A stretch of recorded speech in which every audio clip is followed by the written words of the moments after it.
Hey guys, in this video I'm going to show you how you can install and set up Anaconda Python on your Mac operating system.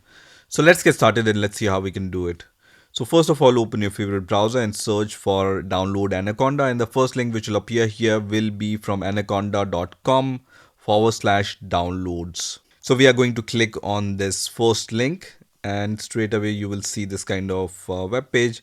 At the top you will see free download, but when you click on the free download option, it's not going to open anything, right? So first, nowadays Anaconda encourage users to create the Anaconda account, right? So we are going to click on this download now get started button, and then we can sign up with any email, or we can use our Google, Microsoft, or GitHub account to log into this Anaconda website, right? So I'm going to use my Google account, and once I'm signed in, you can see this kind of web page which says welcome to Anaconda, ways to get started, and you can also see the downloads option now.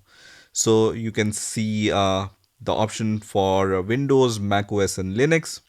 And for installing Anaconda, you have this option for Apple Silicon chip, which is 64-bit graphical installer.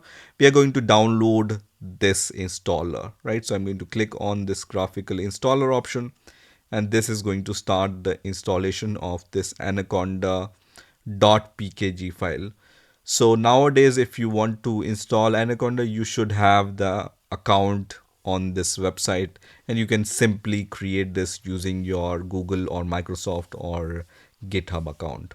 So once this .pkg file is downloaded, I'm going to click on this .pkg file, and then let me minimize the browser, and then it says this package will run a program to determine if software can be installed. I'm going to click on allow here, and here the first window for the Anaconda setup wizard is like this. Here I'm going to just click on continue. Here next section is the readme section, so if you want you can read this section and then click on continue. And then you have the license terms and conditions. Click on continue here and then click on agree. And then this is the destination selection, right? So install for all users of this computer. This default selection is fine for me, and in most of the cases it's fine. And you can see it's going to take around 6 GB of space, so be mindful about that also. And then click on continue here, and then installation type, once again the similar kind of information. Click on install button to start the installation, but before this, this installation will ask you to provide your Mac OS password, which you use to log into your Mac operating system. So give that password and then click on install software, and this is going to start the installation of Anaconda on your Mac operating system. So at this point you just need to wait for a few seconds to few minutes depending on the speed of your internet and your computer, and wait for the next step. And after a few seconds you can reach to the next window which says code with Anaconda in the cloud. For now I don't want to do it, but I'm going to click on this continue button, which is going to finish the installation of Anaconda, and then I can click on this close button, and then I can even move this installer to the bin folder because the installation is done and we don't no longer need this installer file. So click on move to bin here, which is going to move this file to the bin. So once Anaconda is installed, you need to open the applications folder. So click on go and then select applications from here, or you can even right click on the finder and then select application here, right? So here you need to search for Anaconda Navigator. So this is the Anaconda Navigator in your applications folder. This is the shortcut for the Anaconda Navigator. So I'm going to just double click on this Anaconda Navigator inside the applications folder, and then it's going to start this Anaconda Navigator, right? So you can see the Anaconda Navigator has been launched, and here you can see sign in for the AI coding help. So nowadays this Anaconda also comes with the AI assistants, and To use that AI assistant, you need to sign in to your Anaconda account. For now, I don't want to use it, so I'm going to just click on the close button, and then I can see all these tools under Anaconda.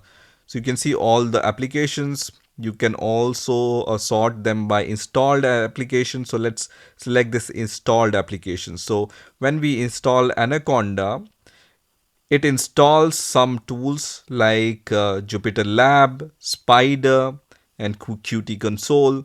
And if it recognizes that VS Code or PyCharm is already installed on your system, then it's also going to show you those tools, right? Otherwise, if you select all applications from here, so let me select all applications. For some applications, you can see, for example, Anaconda AI Navigator. There is this install button in front of them. That means this tool is not installed, and you can click on this install button to install them, right?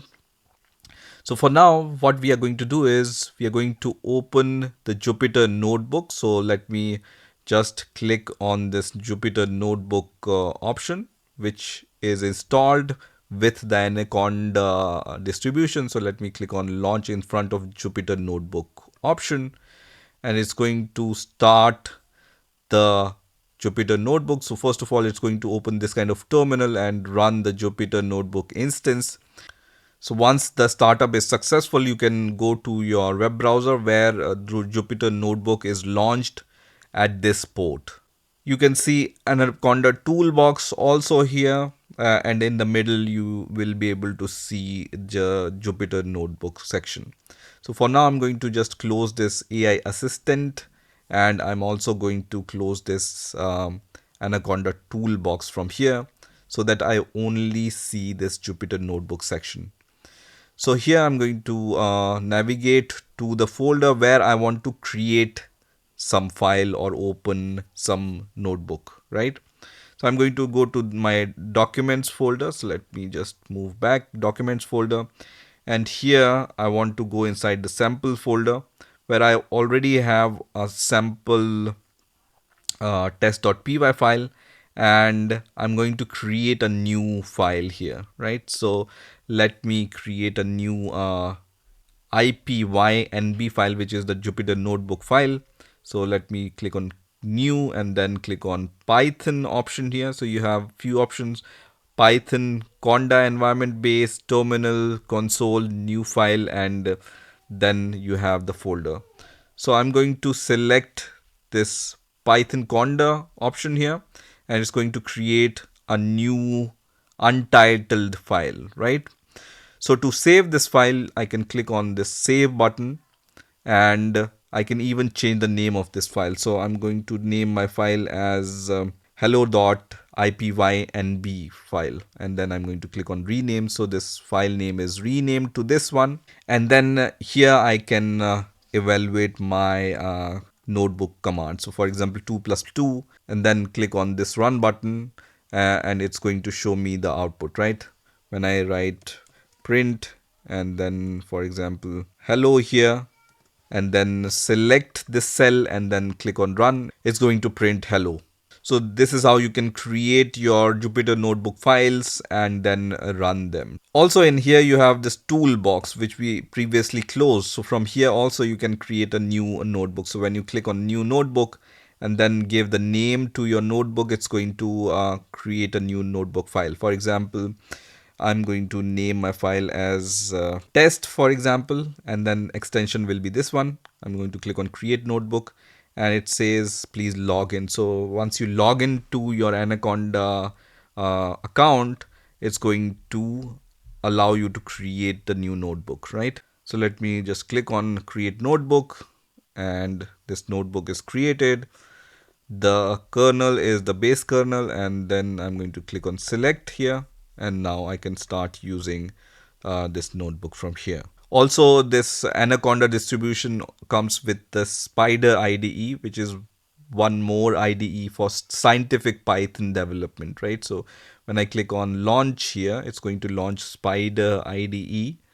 And once the Spider IDE launches, we are going to see how we can run our Python script in Spider. So you can see the Spider IDE, and you can see a few warnings. So I'm going to allow here. So it says connecting to the kernel, and it have the sample file, which is the temp.py file. So I can run this file. So when I select this cell and then click on the run button, it's going to run this file here. From the top, I can also run the cell or run the file or run the cell and advance. And I can also add those breakpoints and debug my code, right? And then you have this Python path manager. So if I want, I can also add those Python paths from here.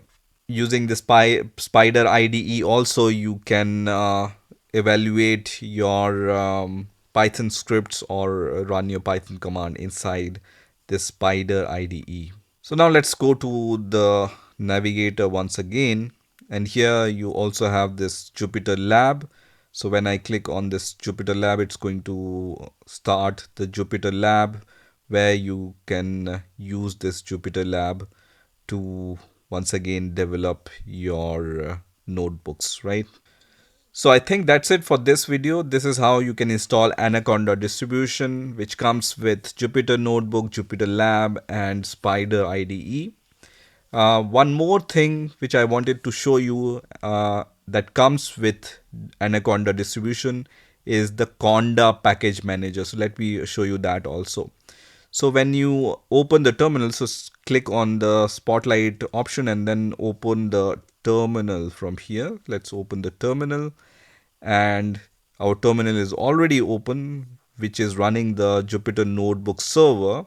Let's open the new terminal. So right click and then open the new window from here. And when I give the Conda command, so let me give the Conda command and then just write Conda list and then press enter. This terminal is going to recognize the Conda command.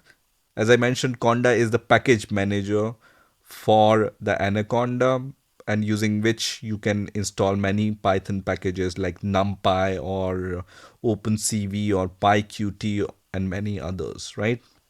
And to install our Conda package, it works similar to pip package manager. So just write Conda and space install and then the name of the package, for example, PyQt, right? But generally, I would like to create the virtual environment first and then install these kind of packages just for my project and not globally. But as I mentioned, this also installed Conda package manager, and you can use Conda package manager using your terminal itself. So that's it for this video. I hope you've enjoyed this video, and I will see you in the next video.